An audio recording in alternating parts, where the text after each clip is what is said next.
Hi there, Rick with Smart Drive Test talking to you today about your logbook and driving north of the 60th parallel in Canada. So north of the 60th parallel in Canada would be the Yukon, Nunavut, or the Northwest Territories. This is really for those people who are aspiring to be ice road truckers and get famous being on television.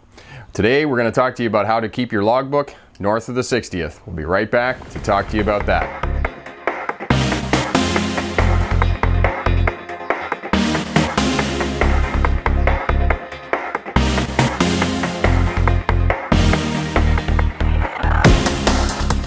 Hi there, Rick. Welcome back. Talking to you today about keeping a logbook north of the 60th parallel if you're driving a commercial vehicle. The hours for operating a commercial vehicle north of the 60th are much more liberal than what they are in the rest of Canada, and this is really for people who are working long hours during the summertime and for working on the ice roads in the wintertime when the ice roads are only open for a certain period of time. All of the same rules apply. You can find these in the other videos.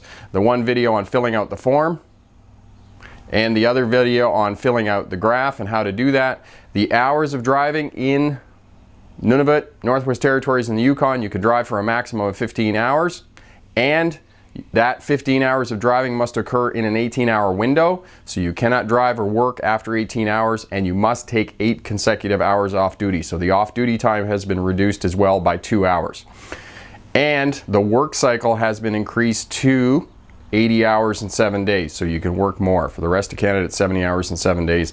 North of the 60th, your work cycle is 80 hours in 7 days. And it's still a rolling cycle. It's the same way to figure out your cycle. It's just 80 hours and 7 days as opposed to 70 hours in 7 days. And you can find the video here for figuring out your work cycle right here. You can work longer hours north of the 60th in Canada and Yukon, Nunavut, and the Northwest Territories. And one thing I'm going to say about the longer work hours north of the 60th in Canada, if you work 3 or 4 days in a row where you're working 15 hours driving time and 18 hours on duty after 3 or 4 days, I can tell you right now with an 8-hour break, you are going to be very beat up.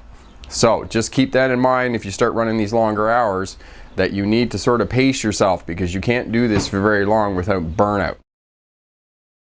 In conclusion, commercial drivers running north of the 60th in Nunavut, Northwest Territories, and the Yukon can run more hours than the rest of Canada. And this is to accommodate the shorter summers, the longer daylight hours in the shorter summers, and for those people working on the ice roads and other industries in the wintertime that require long hours operating commercial vehicles.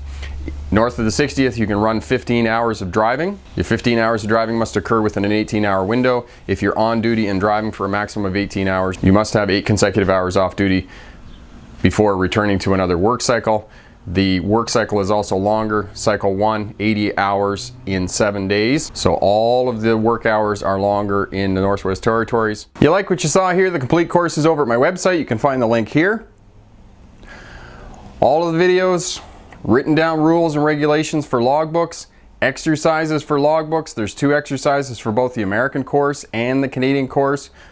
Just take a note that for Canadians running into the US, you're going to have to take the US course, because if you're running stateside on a regular basis, you got to stay on American rules. As well, true-false questions, multiple choice questions related to the exercises and related to rules and regulations depending on which course you're taking, whether it's the American or Canadian course. And there's a free work cycle calculator for both the United States and for Canada, depending on which cycle you're working on, cycle 1 or cycle 2. In Canada, stay on cycle 1. Finally, there's a certificate of completion for those of you looking for employment as a truck or bus driver. Gives you a leg up because you can present that to your employer and they know that you in fact have taken a certified course in logbook. I'm Rick with Smart Drive Test. Thanks very much for watching. If you like the channel, subscribe below. Hit that like button. There's another subscribe button right there. That red button. Hit that one. Yeah. Hit that one. Hit that red button. Remember, pick the best answer, not necessarily the right answer. Have a great day. Thanks for watching. Bye now.